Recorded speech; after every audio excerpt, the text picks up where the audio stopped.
Britain में जब हम अंग्रेजों के शासन में नहीं थे तो हम चुनाव राजनीति नहीं करते थे, लेकिन 1947 के बाद तो ये देश आज़ाद हो गया है और एक चुनी हुई सरकार देश चला रही है। ऐसे में चुनाव राजनीति को इससे क्यों अलग रख रहे हैं आप?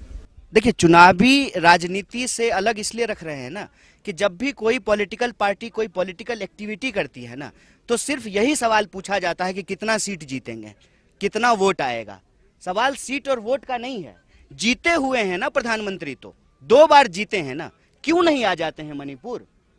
सब कुछ है ना उनके पास, क्या नहीं है? 8,500 करोड़ का विमान है, 15 करोड़ की कार है, 10 लाख का सूट है, सब कुछ है ना उनके पास। एसपीजी कमांडो है, क्यों नहीं आते हैं मणिपुर?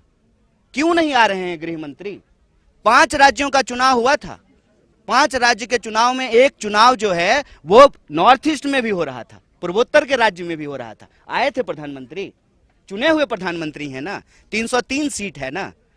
सिर्फ चुनाव पे हर चीज को सीमित कर देंगे तो फिर हमारे आंख के सामने जो अन्याय हो रहा है उसमें न्याय कौन ढूंढेगा? न्याय के लिए कौन लड़ेगा? हर चीज को अगर चुनाव पे ही सीमित कर देना है। राजनीति से हम इनकार नहीं कर रहे हैं, एक पॉलिटिकल पार्टी है, हम एनजीओ नहीं है, हम चुनाव लड़ते हैं, हम चुनाव लड़ेंगे, लेकिन सिर्फ चुनावी नफा नुकसान से हर चीज को देखेंगे तो इस देश का बंटवारा होता रहेगा, जैसे बंटवारा हो गया है मणिपुर का।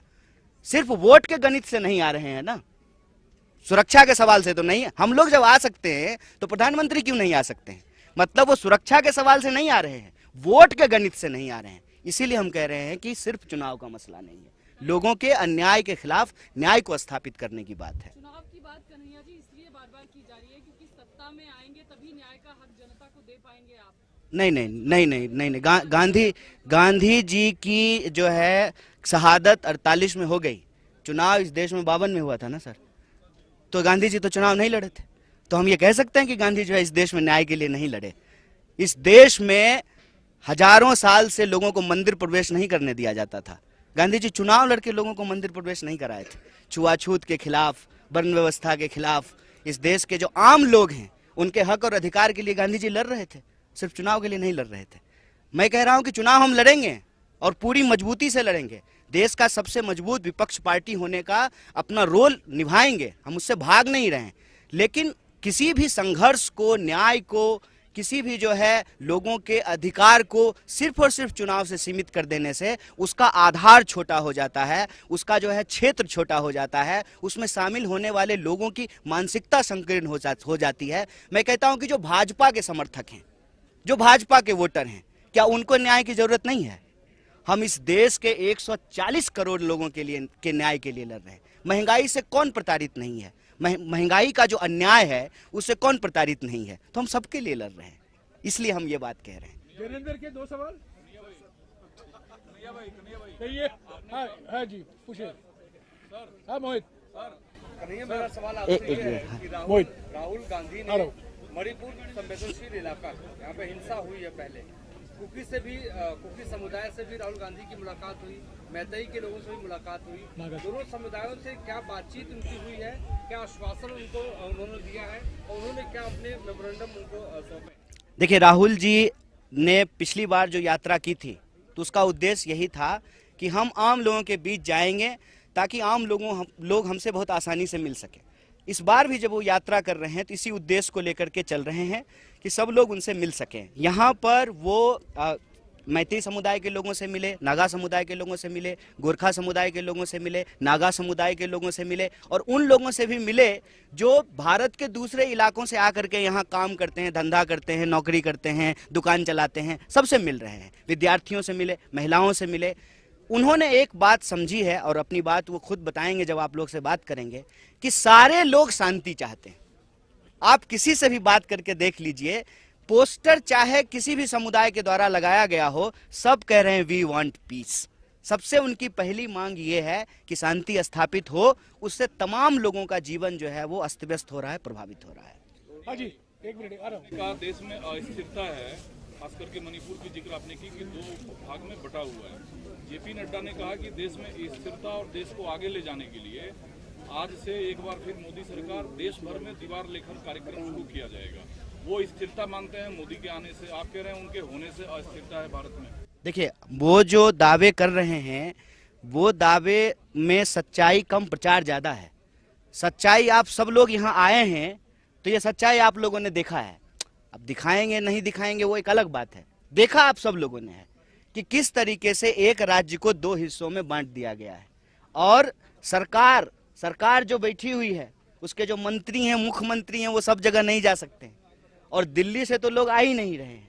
तो स्थिरता का जो उनका दावा है वो सिर्फ प्रचार है।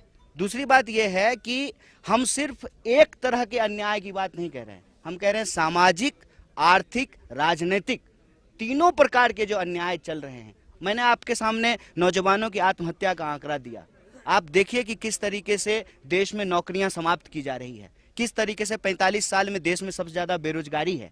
तो जो रोजगार का सवाल है, महंगाई का सवाल है, जो किसानों की आत्महत्या का सवाल है, महिलाओं के ऊपर होने वाले अत्याचार का सवाल है, जिस तरीके से सरकारी संस्थान को समाप्त किया जा रहा है या अपने दोस्तों के हाथ होने पौने दामों में बेचा जा रहा है, जिस तरीके से एक तरफ दावा करते हैं कि हमारी इकोनॉमी 3.5 ट्रिलियन की हो गई